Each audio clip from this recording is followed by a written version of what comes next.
Greetings. Today we're going to look at a continuum of styles of communication. The goal of this particular webinar is to help you to engage clients in a way that increases motivation for change as well as increases readiness for change. And the overall outcome for the client will be better. This particularly works well with individuals who may have have issues, a previous history of trauma, have been exploited, abandoned, abused, those type of things. They tend to be more guarded, more resistant. Also, the individuals who might be going through a chronic situation like a severe alcohol or a substance use disorder. And again, this will work with someone with severe anxiety issues who would maybe be more avoidant, hypervigilant if they're a little bit more towards PTSD type of a diagnosis. So let's get into this training, and hopefully this will be not only encouraging to you, but help to equip you with the understanding. And this particular video is more about the mindset you need in order to make these effective changes in communication styles. And we'll have subsequent videos where you can watch where we help you to build the skill and not only have the mindset, but the skill set to be able to bring about good change with clients that can be also done in a way that gives them autonomy and it supports them, and it also takes so much of the burden from you. And you'll understand more what I mean about taking that burden off of you. Being the expert seems good in the beginning, but when clients are there expecting you to have all the answers, that can become a challenge right quick as you continue in your journey as a helping professional. So here are three communication styles that are useful in consultations. Kind of the makeup of the continuum is dealing with informing, asking, and listening. And you'll see on the directing style, you're telling the client what to do, and the client is expected to listen and comply. Very high on the informing, moderate on the asking, and very low on the listening. So when do you direct? When would this be a good style to use? So in an emergency, or like say trying to get someone to understand how to take education, or you're giving them specific instruction, then an informing style, is really a good way to approach your client. There's also the following style. This is when you listen attentively to what the patient or the client is saying about the issue to understand their viewpoint, their feeling, and the client needs the process and they lead the process and they own the agenda. When would you use a following style? This is extremely effective when somebody has experienced trauma, a brush with death, maybe a loss of a pregnancy, some type of extreme situation. That person is debriefing. They're just wanting to kind of just get it all out. Listening, understanding, following, let them guide is very important. You may ask some follow-up questions, maybe just some attending. Very little direction, and mainly you giving direction only when requested and when you think it'll be beneficial for that person. The guiding style is more gentle than directing, and the client has more autonomy. It can be used to accompany a person on their journey through the change process, and this is important. So when you're looking at the informing style, think of when somebody's in a doctor's office, they're asking for specifics, want to know what to do to mitigate some symptoms to help them feel better, or how do they take a specific medication 2 times a day with meals, those type of things. Those are very beneficial. But that might not, the research has shown that it's not the most effective when helping someone through an overall change process. So let's look a little bit deeper into some of those the mindsets or the worldviews that can cause some problems, especially if you're in that expert trap and you're looking at, I'm there to direct, I have the answers to all their problems. The deficit worldview, posits that I'm here to pour motivation into an empty vessel. I have what you need, and we send the message that you surely can't do this without me. So in that type of worldview where you come in as the expert, you have what they need, they just need to receive what you have and everything's going to be better. It's not going to work with certain individuals. And you'll notice that the actual solutions and the way that you approach with this may not get you to the end that you're wanting to get to. So let's look at a few examples. So, what does it take? And here are four common solutions when you're coming at it from a deficit worldview. Uh, Insight. If you can just make people see, then they will change. That's believing that the person doesn't understand. You have this special knowledge. If I can just give you this wisdom or this insight, and now that you had this epiphany, then automatically change will happen. We know that change is more multifactored, multifaceted. That it takes thinking, the way that you respond emotionally. There might be a change of behavior. There's a relational components to it. Just having insight is great, and that may be the beginning, but it's definitely not going to guarantee that that person will make the change. The next one you'll look at is knowledge. If the people just know enough, then they will change. If that would be the case with all that's available on YouTube, on the internet, with the books that are out there, if you could just read and be able to make the change, that would be great. I would not want a physician, a surgeon, operating on me who has never had some type of practice and engaged in the actual doing of that and became proficient in their skill set and also have the knowledge and are prepared when challenges take place. So just giving someone the knowledge and knowing that automatically going to make the change. Now we're not going to go with that one. Let's look at another common solution that goes on. If you can just teach people how to change, then they will do it. All right, so they may know how to do it, and there's a fancy term, it's called self-efficacy. They may believe that change can happen. They might even know how to go about it, but they might not even believe that the change can happen for them. So if a person lacks self-efficacy, they're not likely to actually engage in the change process. So just because you gave them the skills doesn't mean that they actually will go ahead and make the actual change. So nope, we're not going to go with this one as a one size fits all either. Well, you know what? Heck, if you can just make people feel bad or afraid enough, they will change. Now, there's a little bit of a quandary when looking at this because often people will make an initial change when it's provoked by fear. The challenge is it's not a lasting change. Whenever the challenge abates, the fear lifts, the anxiety calms, they tend to just go back to do what they do. So that change is really trying to avoid pain or to avoid consequences. That's not that they're actually engaging a different way to approach life. So though you might see someone and after a serious incident or something happens, have it all the time because the average person does not contact me because everything is going well. They contact me because something challenging has happened or their spouse or their family feels like there's something not right. And then so they reach out for help. Or there's so many challenges or the weight of the world, they feel like it's upon them. And so they're coming to me for dramatic relief. Yes, that may be the thing that gets them through the door, but that will not be the thing that gets them to maintain and stay with you long enough to actually bring about a lifestyle change.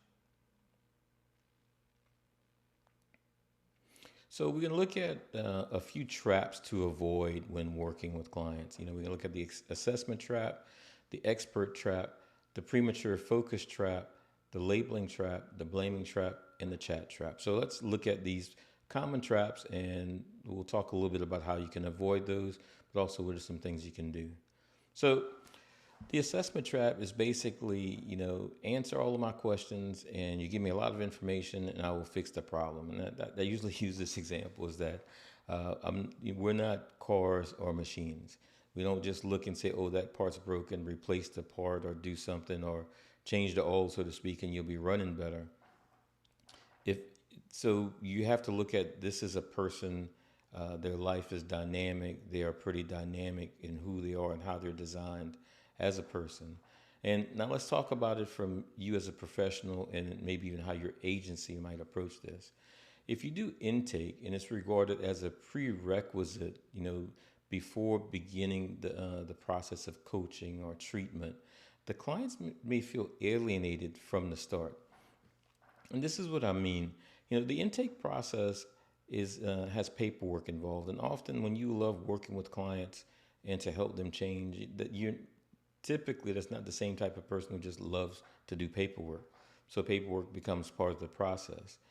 One of the traps you can get involved in is just looking at the intake paperwork, maybe assessments they fill out as just being something to check the box so you can move right along, and it can disengage the process. Also, it makes it impersonal for the person. So many workers and agencies fall into that assessment trap as though it were necessary to know a lot of information before being able to help.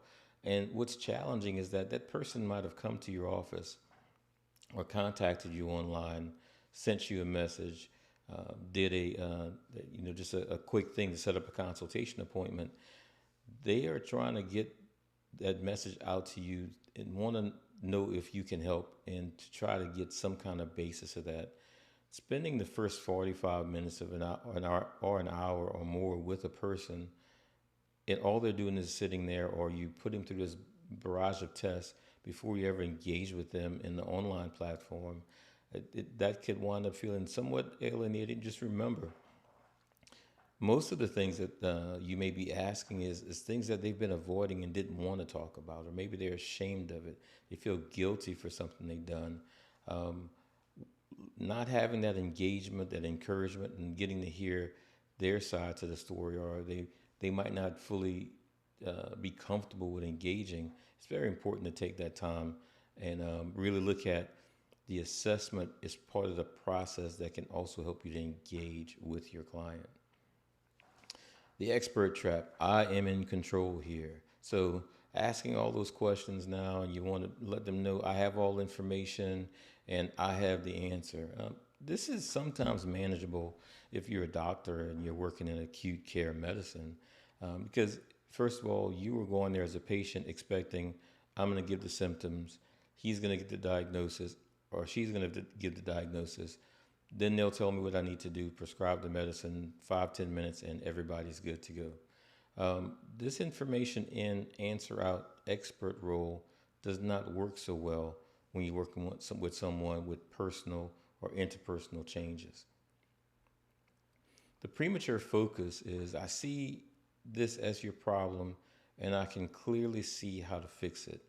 That can be really challenging when a person comes, they fill out a thing, and they may say, and I have this often, well, I'm coming in because I have, it's a problem with my boss, or it's a work environment, or you go on, there's so many different examples I can use. And the person, you come in and you're going through the process and you realize that maybe they're dealing with a major depressive episode, or maybe they have some unresolved grief that's being projected out in this workplace. But so it's not so much that the workplace is a problem, is their ability to cope with the current life situation is there, and where they're having the most difficult maybe is within that environment. So you look at the context, but that's important. The premature focus trap would just jump straight into telling them how you need to do better at the job and not address the actual symptoms, the underlying issues that may really bring them to a good space, and you can help them on a good path towards change. It's the trap here is to trying to persist in the drawing the person back to talk about your conception of the problem without listening to the client's broader concerns of how that's contextualized. If you want to conceptualize a case and really see it from the client's worldview, from an empathetic type of response, it's going to give you a lot more traction working with that client, because if they know that you understand them, they're more likely to give you permission to give them the guidance that they need in order to make some of these difficult changes. The labeling trap. Your problem is blank, and you must admit it so that you can get fixed. Like there's some type of machine. The labeling trap is a specific form of premature focus trap. You want to focus on a particular problem, and you call it or the client by a name. You're diabetic.